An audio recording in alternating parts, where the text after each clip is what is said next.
In this video, we'll be going over some additional mathematics and focusing on the wavelength number inside a pyramid and something called Planck length angle. So going straight to the slides, as you can see, there are multiples of the Planck length. So in past videos, we spoke about the Planck length being the circumference of a circle. So the Planck length being 1 is 1 revolution around the circumference of a circle, 360 degrees. And all of the derivatives explained were simply by using Planck length being the circumference of a circle, being the first 3 derivatives explained in the other videos. Then we went on to the map and the first derivatives from the number 1 up to the number 7 in an XY fashion. This slide shows that there can be multiples of the Planck length to derive pyramid modalities.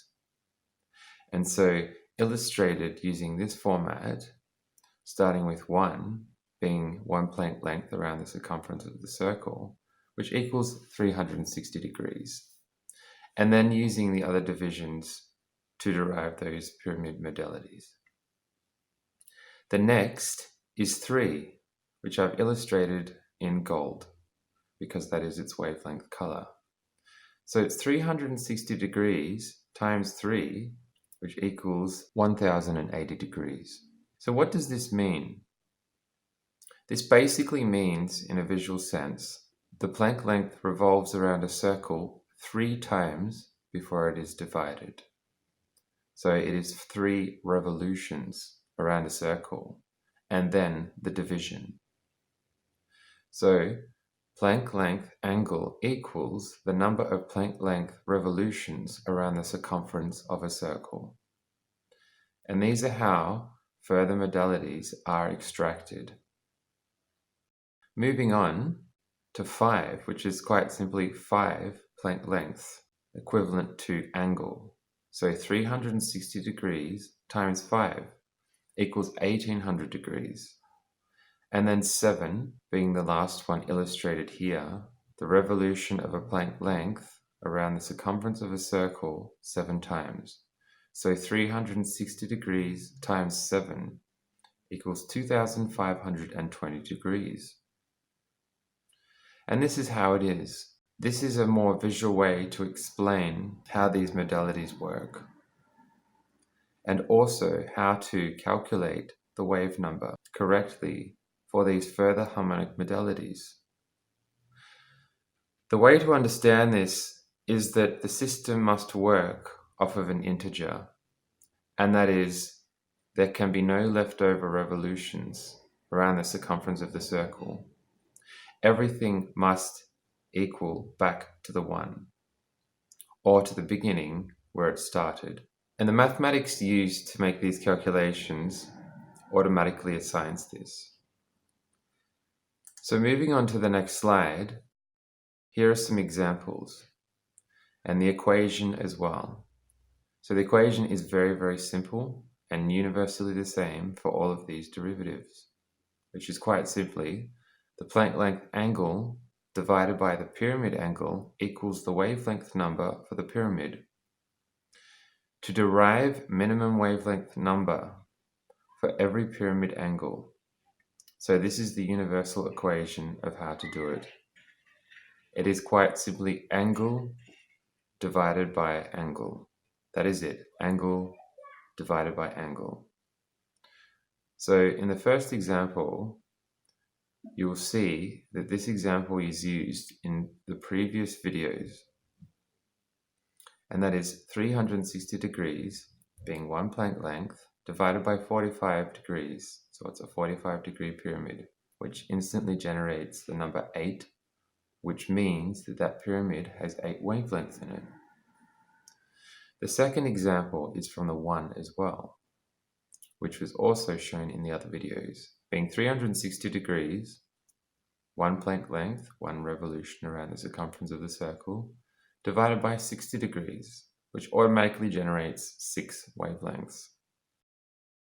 Now, moving on to the third example, which is the first example to use a multiple Planck length being 3 revolutions around the circle, then divided by the pyramid angle.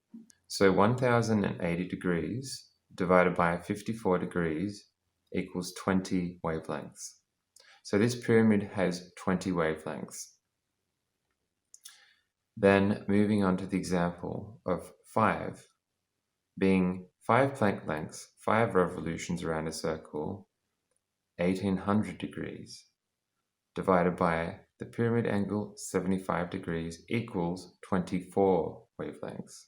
And these are all the minimum wavelengths that can be used inside the machine. And this is because this is the least amount of times that the revolution around the circle can meet where it started. So the end meets the beginning, and it completes the cycle, so it can go around again and again and again. So this is an example based on the previous video of the ratio that we're focusing on, 5 divided by 3. So 5 Planck length revolutions around a circle in ratio format divided by 3. Or in angle format, for calculating angle and minimum wavelength number, it is 1800 degrees, representing the 5, divided by 75 degrees, which equals 24 wavelengths. And as you can see, the illustration of the circle with the pyramid in it, with the apex of the pyramid at the center of the circle. If you stacked this pyramid back to back around this circle, the end would not meet the beginning unless it revolved around it exactly 5 times. And that is why and how this mathematics works. Using the next slide, which looks incredibly complex because of the way it's depicted, this is 5 overlays, so 5 revolutions around the circumference of the circle laid over the top of each other, and it creates this interesting geometry.